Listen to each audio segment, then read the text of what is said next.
these pop off. Maybe these games are amazing. Exactly. But that's what I'm saying. This is on the lower end of Capcom's releases for the year, behind Resident Evil, Pragmata, and Onimusha, and they are pulling these numbers.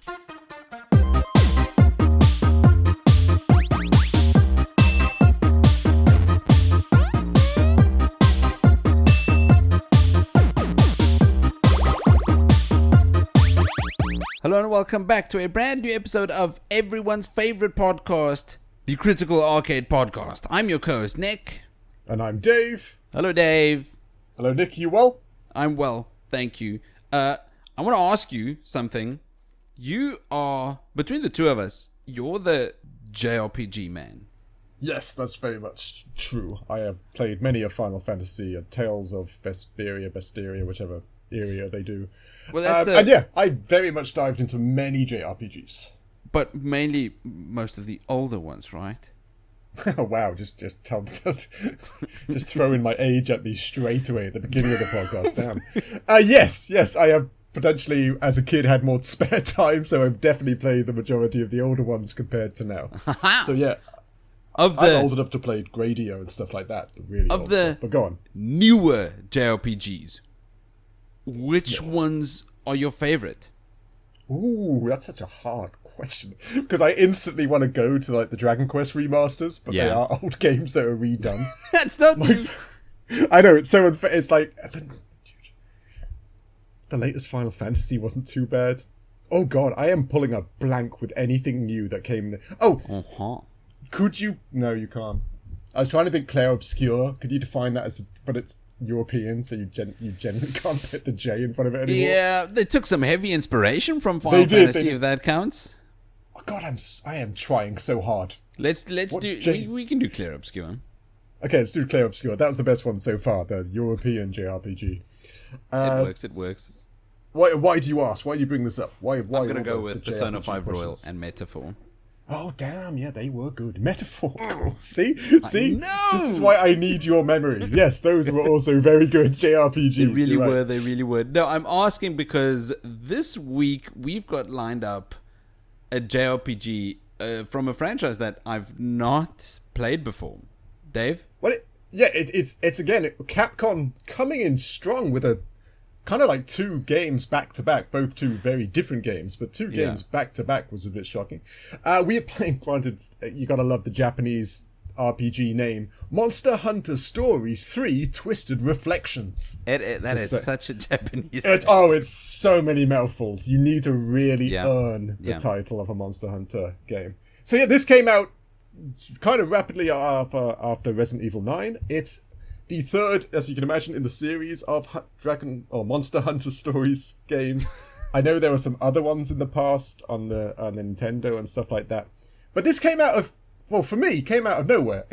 I give you it's overshadowed by the other games and stuff like that. But this came out... No, agreed. Obviously, in the year Capcom is having right now, Monster Hunter Stories 3 is not on the upper end of where their marketing would be.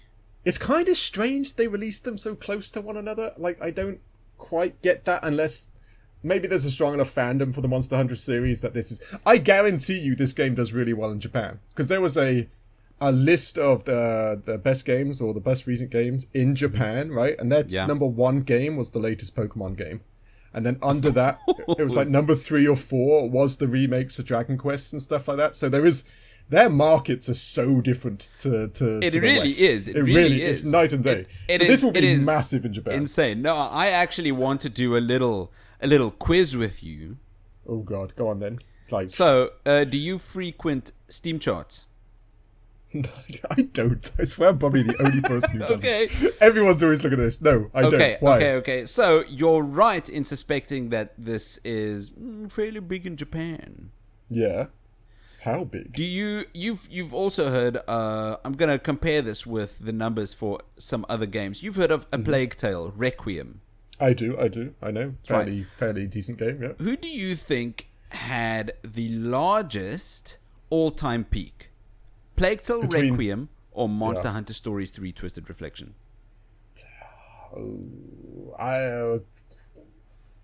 Monster Hunter Stories 3.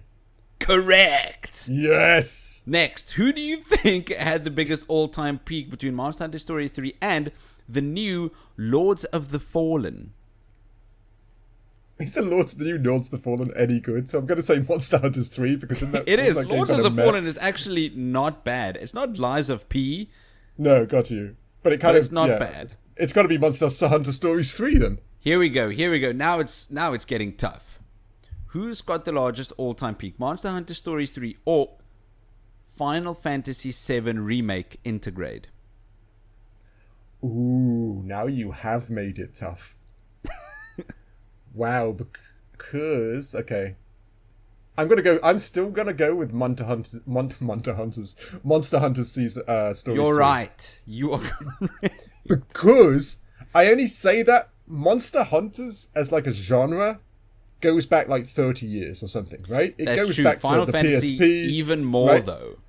Yeah, that's very true. And then I'm shocked though. So the next one might even be older than Final Fantasy. Go on. And I'm being a bit cheeky here because it's Persona 5 Royal, which dates back to 1980 something with Devil Survivor. Yes, I remember. Or is it that. Devil something? I can't remember. Yeah. Who do you think had the largest all-time peak? Monster Hunter Stories 3 or Persona 5 Royal? Everything in my heart says Persona 5 Royal. Yeah. It's got to have been Persona 5. Don't tell me I'm wrong. That'd be madness.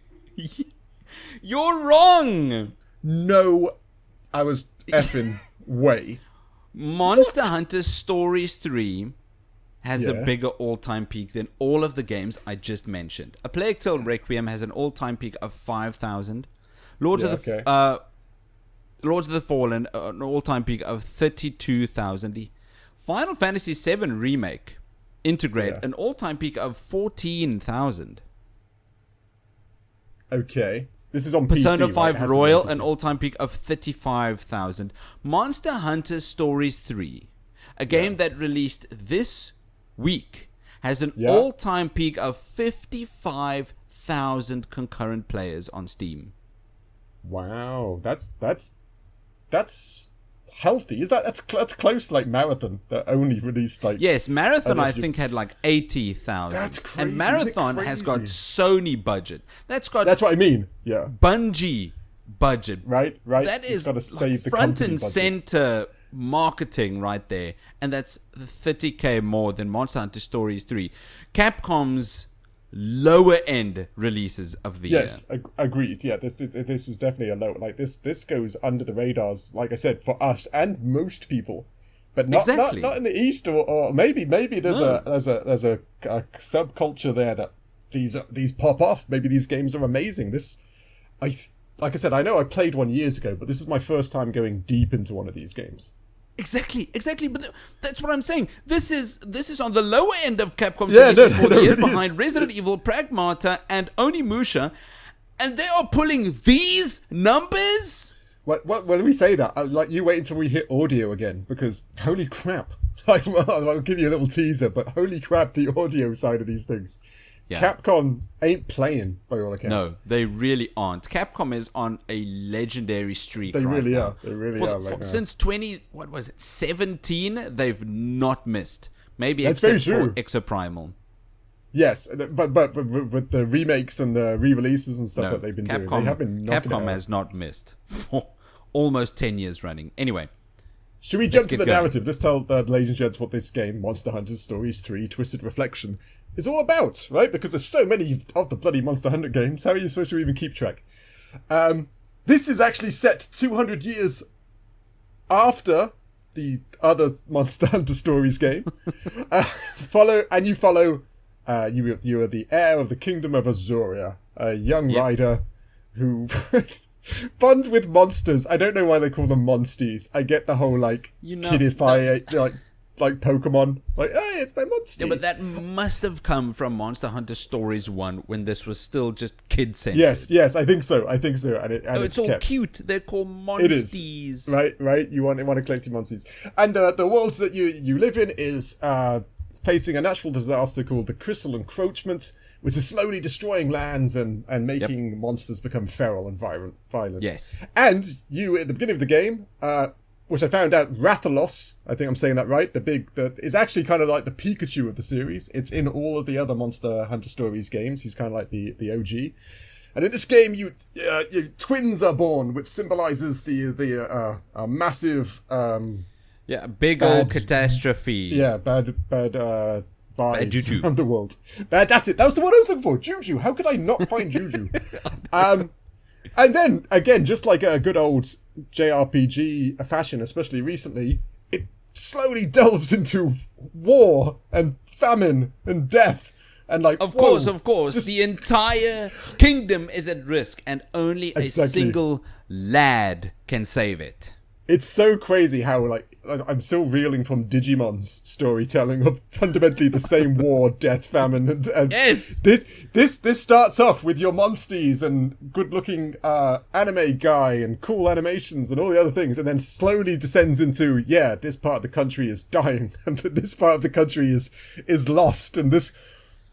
Oh, there's some deep stuff in the story. Can't go too much into really it, but is. But I mean, part of it's a tiny bit conflicting, because I know that they said the narrative, the story for Monster Hunter Stories 3 this time is much more mature than the previous two entries. Right. It's noticeably darker. And it is. There are some stuff happens in the narrative where I think, could they really show this? Right? Is that really what's happening in a game that looks like this? Right. You do in a game like this, because it's so like anime, a Genshin Impact type feeling to it. Like, ladies and gents, in this game, I won't tell you who, people die, but you watch these bits thinking, they're not really dead. Right, this is one of those ones where they come back later, or they were healed by like a wandering tribe. It has to be in a game that looks like this, that looks like daytime anime. That's what I mean. You can't have real, like, gritty, emotive death when you got your monsties next to you, right? This. Yeah. It goes there. Did you like the side stories? It's like super adult in their own right as well. There's, granted, I don't do names, so there's the little dwarf stout fella, right? His side story, without going into all of it, is that he was an absentee father whose son died whilst he wasn't around, and he came back to find that his son was dead, and so now he's trying to make amends with the kingdom for, kind of to fill a void in his heart. Whoa. Another woman who was homeless and her mother died was crawling around caves to try and scrounge around minerals, and she was married to this guy's son who died, and then she lost everything and kind of now has a void inside her heart to where she belongs and what she should do. Oh my goodness. The stories they smack you in here is just like, whoa, okay. I was just collecting monsters and having a good time.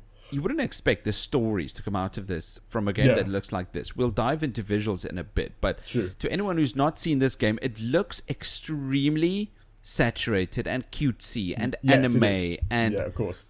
Very, very colorful. Yeah, it does, and it's one of those things. Stories like this from a game. People have always asked from Game Freak and Pokemon, isn't it? Like, we started playing 30 years. Can you not make some of the stories a little bit more mature for people who've been playing throughout the years? Capcom seems to be somewhat listening, taking into account how old the Monster Hunter series is, right? Not just that, but I mean, they've really been taking a look at what Pokemon's missing and just applied it to Monster Hunter. We'll get into that in gameplay as well, but this is also a creature collection game. Yes. Like I said, it's you are having a good time just collecting, battling, and like storing up and breeding, and then later on, but this whole tribe is trying to kill you or the other nation because they've got more stuff, and you're like, oh crap, there's war. I forgot about that. There's real stuff, right? There's fundamentally animal abuse or monster abuse in this game. You're like, of course, yeah. No, there are some strong emotional beats. There really is. I mean, your father, the king of Azuria, isn't this happy-go-lucky, do-all-good king. He's a very serious king man who kind of expects you to be a serious king man one day. Yes, yeah. I don't think I saw him smile No. Once. Well, he didn't smile because his wife left and abandoned her child so she could run away to some foreign land. What is the story? 10 years ago. Like, the story in this is just... Granted, it pulls you through, though. It pulls you through. You want to know what happens to your mother. You want to know why if the war can be stopped. You want to know why this woman's sister is such a bitch. Like, there's all those moments. I think this is an excellent. I think this is an excellent video game. But I do have one big gripe that I think is too late to fix, and that they really should have looked at first, and What's that? The name of the game and the name of the series, Monster Hunter Stories. Yeah, I think again it's very Japanese. It's extremely on the nose. Even just Monster Hunter. Okay, controversial take. Good game, bad name. It is. Again, they've been really bad at naming most of their games. And the original Monster Hunters were called like Monster Hunter Freedom, and then like Monster Hunter Unite. And I get it. They don't separate one another. Japan still really can't. They really can't, because you've got your Unicorn Overlord, you've got your Triangle Strategy. Oh, those aren't even worse. There's like anime out there called I Died in the Real World and I Came Back as a Vending Machine and Now I'm Sick or something. That's literally the title of the anime. It's not like the description, it's the title. So they are kind of known for being fairly bad at naming things by all accounts. It is very on the nose, though. So when you pick up a game and it's called Monster Hunter, you know what you're getting. No, exactly in that regard, it's good. So if you pick up a game and it's called Monster Hunter Stories, you also kind of know what you're getting. Yeah. But what we don't know is Monster Hunter Stories 3 Twisted Reflection might sound really cool in Japanese. Oh, when you've got that OG voice actor doing it, and you're like, maybe it's some of those classic Japanese voice actors. Exactly. Maybe it's just lost in translation. Oh, you're so good at them, though. You're so good at them. Don't. I'm not going to. Okay. Anything else narrative you want to talk about? Should we jump to those visuals?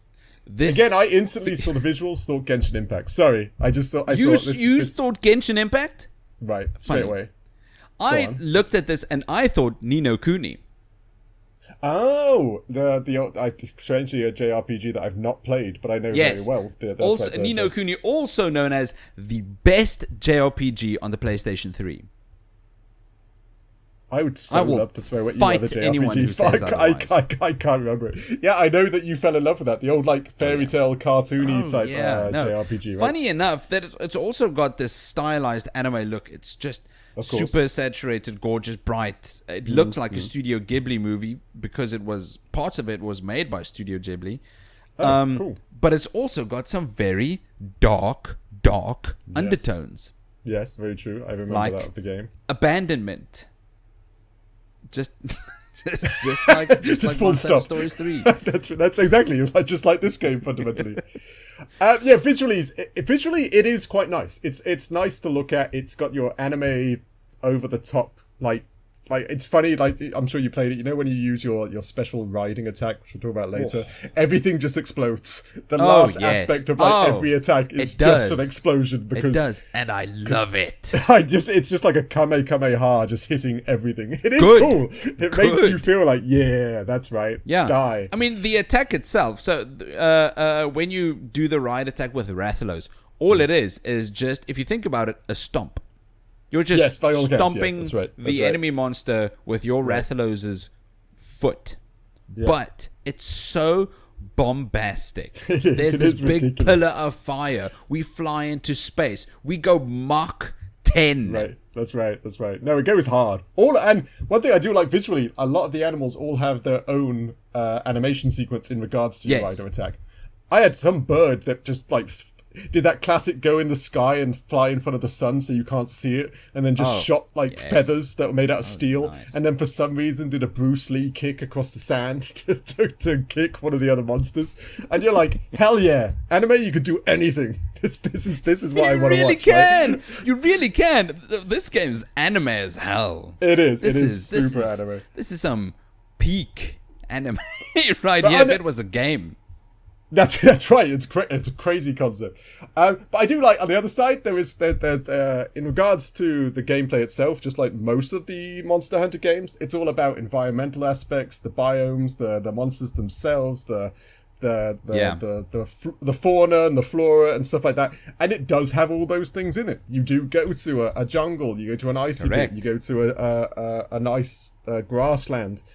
The visuals all kind of really connect really well together in regards to recognizing these different monsters, recognizing exactly. the ecosystems. They're all and stuff. designed It's very cool. so well. The characters are unique. The monsters, these Monster Hunter games have got loads of monsters, and if they're designed well enough, they can all feel distinguishable, which they are. Yes, exactly. And for all those other Monster Hunter heads out there that love the Monster Hunter, there's lots of the old school Monster Hunters you know and love. Like, I don't know all of... I looked through it and there's a Rathalos. ton. Rathalos, yeah, I know that one. You know me, I'm not learning their names. There's big chunky licking dude, which was one of my favourites. There was the big T-Rex. There was the weird chicken monster. A lot of them but are those weird. are all quite all of those are quite famous in the Monster Hunter lore, so it's very cool to have that all fleshed out and sitting there. I tried the Monster Hunter games once. I just couldn't. They are tough. They are a deep dive if you try to take those games on first try. There's a lot to learn. Another cool thing about this, again, very anime. I love that you could jump off cliffs and then just call your monster to kind of do that gliding thing where it picks you up mid-jump and fly off. Like, I know it's a very little thing, but visually being able to just do that each time and swapping out your monsters in regards to water, air, sand, and all the other things is a very cool visual thing to pull off. And the cutscenes are alright. The cutscenes, again, very... cutscenes. I know, we're going to say that a lot.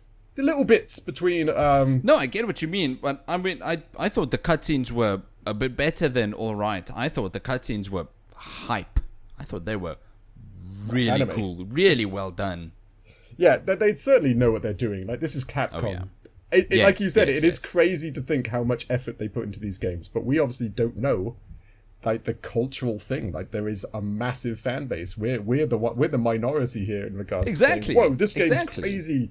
Not crazy just that, goody. but it takes a studio, like, let's say, the easy example, Naughty Dog. Yes, of course. It takes them 6 years to make a game. Oh, very true, very true. Capcom makes 6 games in a year. Yeah, they've got it down. They've got the recipe. Right? And you'd think, if you just use a bit of common sense, okay, but those 6 games must not be the quality of Naughty Dog's 1 year one game per decade. Yes, and exactly. Sure, a lot of things won't be the same quality as Intergalactic or GTA 6, but I would take 10 8 out of 10s. Oh, every day. Instead of 1 10 out of 10. If that's all I could play for the next 6 years. Oh, agreed, entirely, of course. That's a no-brainer, fundamentally. Yeah, I don't... This game's good. It's very, very... It is, and it's pretty. Yeah, it is a very pretty game. Like I said, Genshin Impact and all these other games, was it Zenless Zone Zero and all the other things that exist out there, that they do make very pretty games. And this Capcom... It has hit some special sauce with this game, fundamentally. I think so too. The previous Monster Hunter Stories games were good. I remember people singing the praises of Monster Hunter Stories 2 as well. Yes, I think those walked, so this one could run. If only just in Japan. I'm not entirely sure that this is going as big in other countries. No, I don't think so either. But it's doing well. Like, in the charts, even here, it's not, of course, going to knock off Resident Evil. It's not going to knock off whatever else popular Arc Raiders and all the other things at the moment. But it's not doing too shabby, even in the West, because anime is big now, and anime-esque games are big now. And this is not. This is a good game. 55,000. Yeah, right. 55,000 all-time peak on Steam. That is that's just nothing Steam. to scoff at. That's not PlayStation and stuff like that. Right. Anything else visually? Consoles. No. Audio.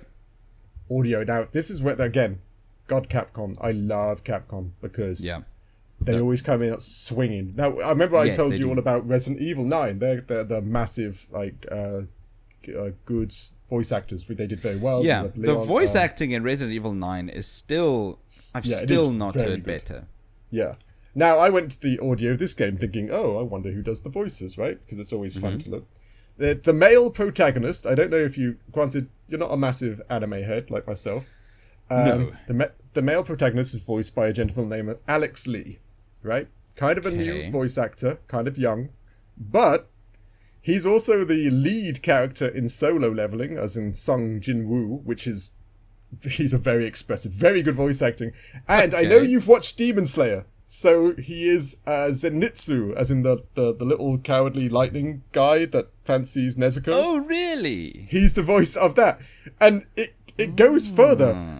The female protagonist, because you can choose male or female, is the same voice actor who plays Alice in Re:Zero, which is another anime. You have to just bear with me here, Nick. Rudy is Christina Valenzuela, who's Killua from Hunter x Hunter. You got Simon, who was Alessandro Saab, who's Gibimaru in Hell's Paradise. You got Thea, who's Ram from Re:Zero. You got Gaul, who's Kafka from Kaiju number 8.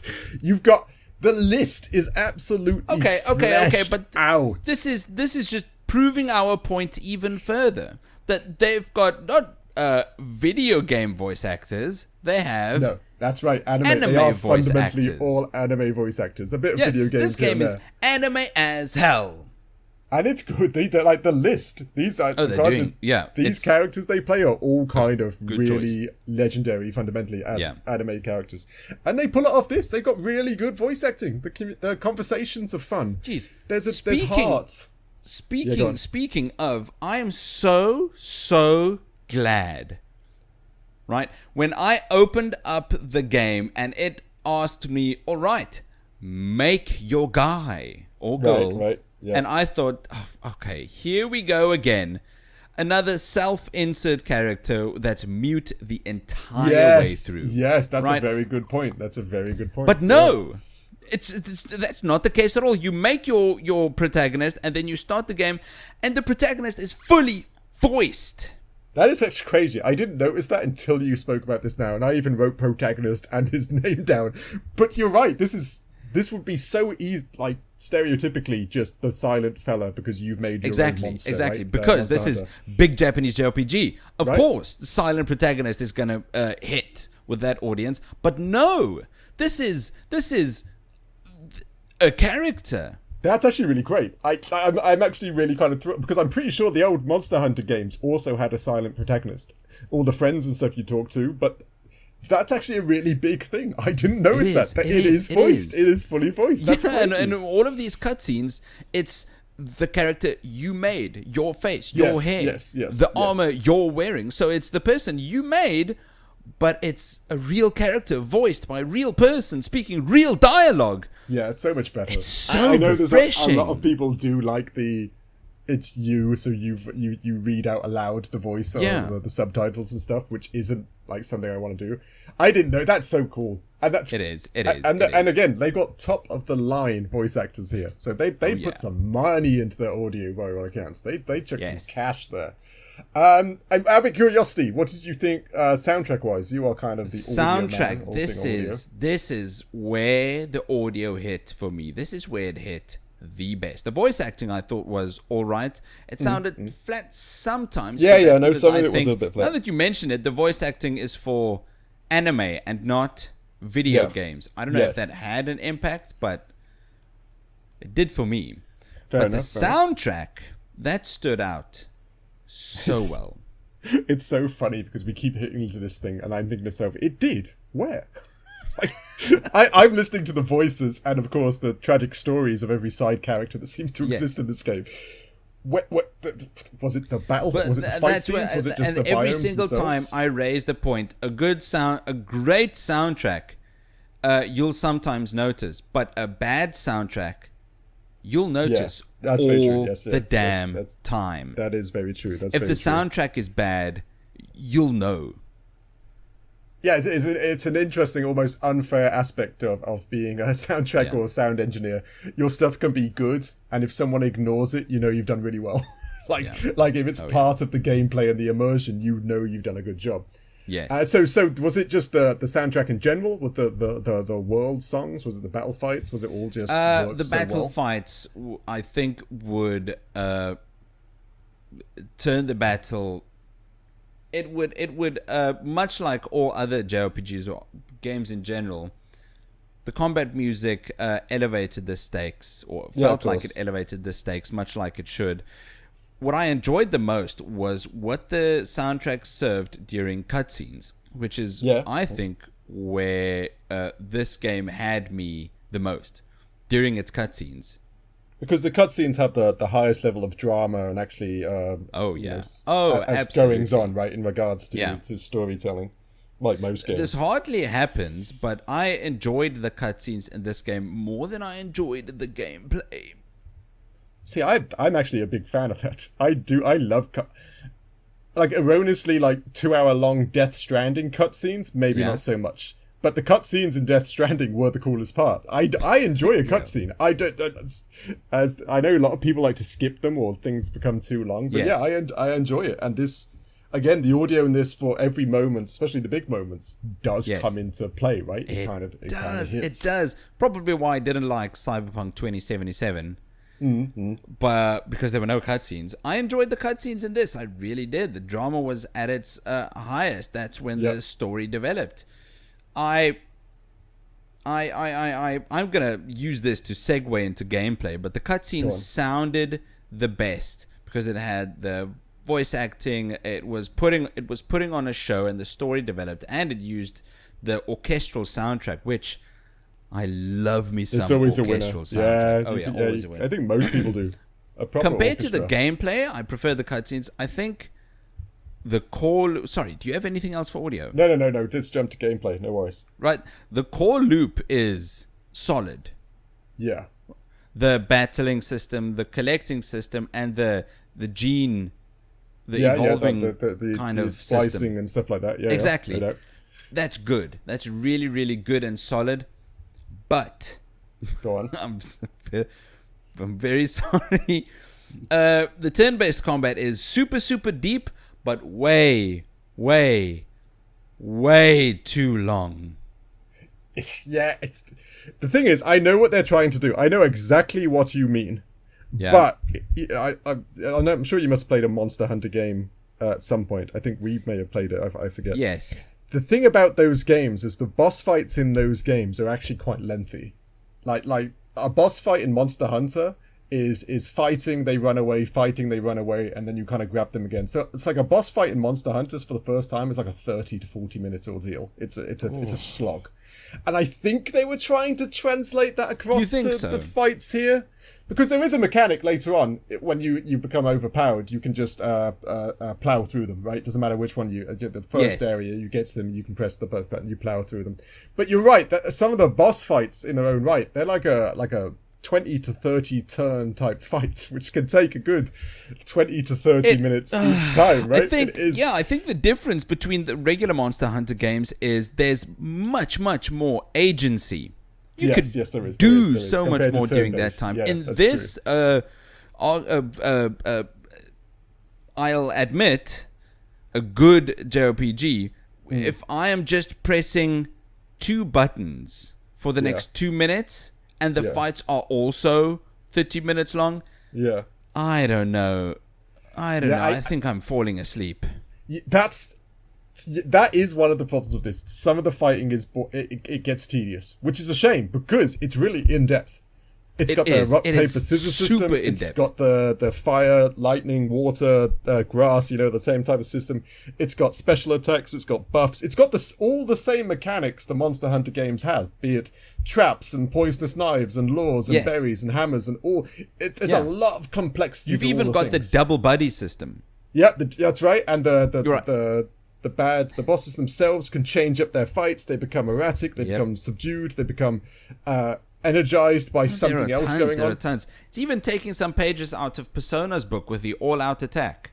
Yes, exactly. Yes, the same thing, like the all-out attack thing. There's where you stagger your enemy. There's so much. It is quite in the combat system here. It's built, yeah. It's got some depth to it. But you're right. Even me, big JRPG fan, and I am enjoying playing this, and I probably will complete it. Hopefully, it's not super, super long.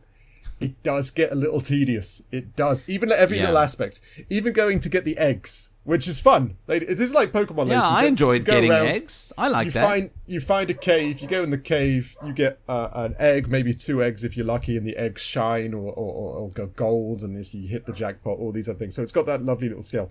But doing it every single time to get an egg and having to just like slowly jog back to the entrance and doing it again and again and again, it's kind of time-consuming. It gets repetitive. It gets repetitive really quickly, and I think what saves it a bit is that this core loop has got multiple systems. It's not just the combat, but it's also the monster collecting, and it's also the evolving gene splicing system. That's right. The splicing. So it's kind of pacing itself by having you jump between these systems. True. That's very true. Because if I was just having battle after battle it would get too boring. I would have checked out much, much earlier. But like you said, there's breeding, there's habitat restoration, there's monster preservation, there's sending them out on missions. Like Assassin's Creed, send them out on missions on their own in regards to building their stats. And it's kind of complex. There's like a biology in regards to you can breed one fire one and a poison one and eventually get a badass poison fire one if you do all the things right and you understand how the system works. Monster Hunter is about hunting monsters. Yes. Monster Hunter stories feels like cultivating an ecosystem. Yeah, it is. And they kind of teach you that gameplay and story-wise. So you are kind of learning kind of real life stuff in its anime way. And there's a lot that is fun. This traversal around the world is fun. Water, except for one just unforgivable thing in this game in regards to gameplay. What? Which is, you can't fly. I knew you were going to say that. I knew you were going to say glide and then fall slowly. What? Yeah, you just glide. You glide. I am flying on a dragon. Dragon. Yeah. No, you're not. You're fly. You're not It's flying. so You're weird. falling in style. Yeah, it is. It's literally Toy Story. It's such a weird because they do that. He never flaps his wings. He just glides until you get to an air pillar. Yeah, like an air updraft. Just to do. Oh, it's so weird. You are flying these badass monsters, and no, he can only glide. Like, I swear, biologically, yeah, exactly. That's mechanically, not true. Right? I completely understand why, but yes, come on. Even in the cutscenes, they fly. It's so frustrating to see. Fly. Yeah, but I'm trying to think. I don't really get that side of thing. But the other things, there is a lot. If you like that fleshed out, if you like Monster Hunter, the armor crafting and the sword crafting and gathering parts from different animals to make things and make them better and bigger and more bombastic. It is all there. It is the same system that you know and love all throughout this game. Yeah. Again, I Nick think says, there are it like can be slow. 5 or 6 full game systems just stuffed into this one. There is. And there's even like pig racing and collecting. Reminded me of the... Of course there is. What they call in Zelda. There is. Zelda, the little turds you have to find or get or what. Yeah. What are they called? In the Zelda games, the little seeds. Yeah, the golden turds. Oh, come on. Okay, you're the Zelda guy. Come on, this is what this are is a Nick thing. What are they called? I don't know. I can picture them. That's about it. But this has the same thing in Poogies. I don't know, the little pigs wearing sweaters. There's a ton of those around if you want to collect them all up and then trade them in for special gear and stuff. There is a lot. Yep. There is a lot of gameplay in this game. Tons. We'll get into more of that at value for money. Anything else for gameplay? No, let's jump to performance. What do you think performance-wise? I think this was actually a very well optimized game. I think it had a generally stable frame rate across most of my time with it. Load times are reasonable. Agreed. I didn't like each time I had to enter the castle it loaded because there was like this little landing dock. Right, yeah. I landed on the landing dock. Yeah. And then I got a loading screen. And then I'm still on the landing dock, but now it's loaded the castle, and now I can. Yeah, it kind of feels like an entire cell just like comes in like you're this, and then it just swipes off. Like there's no what's it called? Transition. Yeah, there's not like a transition between. I'd liked a smoother transition. Yeah.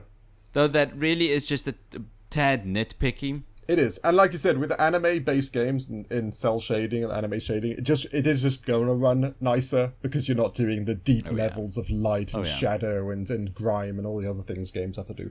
So yeah, it runs pretty damn well. Like you said, a little bit of waiting time, a little bit of finicky stuff here and there, but all round, I would say, really not many problems.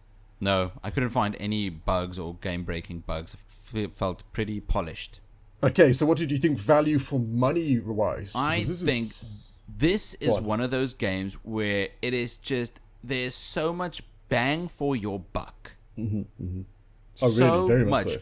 We raised this earlier. The amount of systems you'd get in this, you could take one of them and just make an entire game out of it, but they stuffed 5 or 6 of them into this one game, turning what would be a 30-hour game into a 100-hour game. Easy. Could you imagine trying platinum it? I didn't even look at the trophies. I don't want to think about that. Mad. Yeah, exactly right. There is tons of hours in this. Now, granted, this game comes out $70 pretty much across the board, which is, as we always say, it's a bit expensive, but that is the world we live in today, unfortunately. I still thought $60 was kind of max. But I will give Capcom their credit. Capcom are fairly famous of slowly reducing their games over time. They're not one of those ones that keep it super pricey. So if you got a bit of not suffering from FOMO and stuff like that, I think this game, when it goes down, it's one of those games, if you like Japanese RPGs, you like Monster Hunters, you like Pokemon, whichever ones you want to go into, it's got legs. It's really long and in depth. It does. Slow paced. It does have that legs. I think in a couple of years from now, a lot of people are still going to be playing this game. Yes, really, because this has actually gotten more adult and less like Nintendo 3DS and more gaming system type game. I don't think this has that innovative quality where it's pushing the JRPG medium forward. No, I agree. Like Persona 5 or Metaphor. Or Metaphor or Clair Obscur. Yeah. But agreed. This is one of the most polished JRPGs that you can buy. If you're looking for JRPG, this and Final Fantasy VII Rebirth? Yeah, it's well, of course, I'm never going to say no to a Final Fantasy game, but but you're right, there isn't enough hype in the West for this game. This game is actually really well built, really nicely done. It is a good buy, and people should be talking about it more because it's worth your time. Like I said, even if you're just jumping into it. And I'm glad it's popping off as it is in Japan. So am I. It was always going to be big in Japan. See what I did there for all those music nuts out there. But yeah, I think it's a good game. I'd say give it a try. Wait a little bit in the sales if you really want to. But what everyone's waiting and listening for is what did we score this game in the long run? So our scores were actually just a whole Rathalos community, right? There were some daddy Rathalos and some mommy Rathalos who stayed at home and raised the baby Rathalos because gender identity doesn't exist in the Rathalos community. Thank you. Nice. This is getting deep. I like it. Yeah, but all of a sudden, oh no, mommy Rathalos lost her egg. It's a bigger one, much bigger than the rest, until one day it was found by Queen whatever in a big old crystal egg, and she brought it back home to the castle where a little stinky king had his what? I'm gonna say executioner. Nice. This executioner. This went I can see that you have 4 kids, and now it's already starting to get dark. Go on, so got the executioner. Go for it. Or just random man with a pickaxe. Smashing open the egg, and inside is not twin Rathalos, but rather the letter grade rating of B. Good score. Let me just say that had a great twist ending because I expected there to be a Rathalos in the egg, and you just threw me off. Yeah, twin Rathalos? No, I love that storytelling because it just shows how many times you must be speaking, like, telling your kids stories and stuff, because it's like, you're almost like, and the poopy man had to come and be naughty, and he said no. It was no good. more mayonnaise for you, poopy man. Yeah, I was with you in that story. But yeah, B. Which is again, a good game. Please. People keep thinking if it's not an A or exactly, no. A-, it's not worth your time. This is absolutely worth your time. Sure, it might be a bit more niche, but if this is your niche, then this is absolutely a title that you need to check out. That's fair. This is JRPG done good, done well. Exactly right. And again, when this slips down and goes down in price a little bit, that B jumps straight to an A. Like, it is a little pricey at the moment. As soon as a sale, as soon as Christmas comes around, your birthday, whatever, it's bound to get cheaper over time. And then, like you said, this is an A game. It's one you should play. If you've ever been on the edge of trying to play one of these games or want something that's, a bit more grown up, but also a JRPG or anime-esque, this is definitely a one to give a go. I think this is definitely give it a try. Too. Yeah. So, thanks for tuning in to the Critical Arcade Podcast. Thanks for listening to this episode. We have got loads more episodes for you to check out, so please do that. Subscribe and follow and share and comment and all those types of things. You should, and you should tell your friends. That's right. Tell everyone. Tell your Vicky, tell your Pope, tell your horse, tell your follow us where you can find us. Do not follow Dave, though. Dave, why? If you follow me, I am out and about, but during this game, after much research in regards to playing the game itself, I actually have been able to work out how to cause crystal encroachment, which isn't fun. It's basically, I can turn you into a giant diamond-esque egg and keep you stuck in time where you can do nothing, and I just leave trails of, little Swarovski crystals everywhere. So granted, if you those real diamonds though, would I be worth if I was diamondized? Would I be worth a lot of money? Ooh, that's a good question. Maybe I should just diamondize Nick and just run away to the Seychelles or something. Okay, I'm slightly worried now. People are going to come find me now because I'm basically making diamonds, and people want that. Yes, because you now have Midas touch. No, they are just cheap Chinatown crystals. but I will turn you into one. Just that's the story to take away. You will be a worthless chunk of Chinatown crystal. There you go. Don't follow Dave. Don't do it. It's a trap. Rather, Dave, how would you tell us, what have we got lined up for next week? Well, next week's game, this one slipped into our DMs, Monster Hunter it says. So this is the game that we were supposed to be playing this week. It's an indie game. It's called The Long Dark, and it's fundamentally about surviving in the cold, right? The Long Dark in regards to weather and nighttime and stuff like that, right? Am I wrong? Like, it sounds scary, Nick. Have you given me another scary game? No, Dave, I've not given you a scary game. The list has. All hell the list. So yeah, I look forward to kind of giving that a go, I suppose, because I'm hoping it's all just survival and not scare. But listening next week, we always enjoy playing indie games. It seems where the heart is, it's where the money's going, which is great to see. It is. And it's always a good time. So tune in next week to check out if that game's any good or not. Oh yeah, we'll see you then. Cheers. Cheers.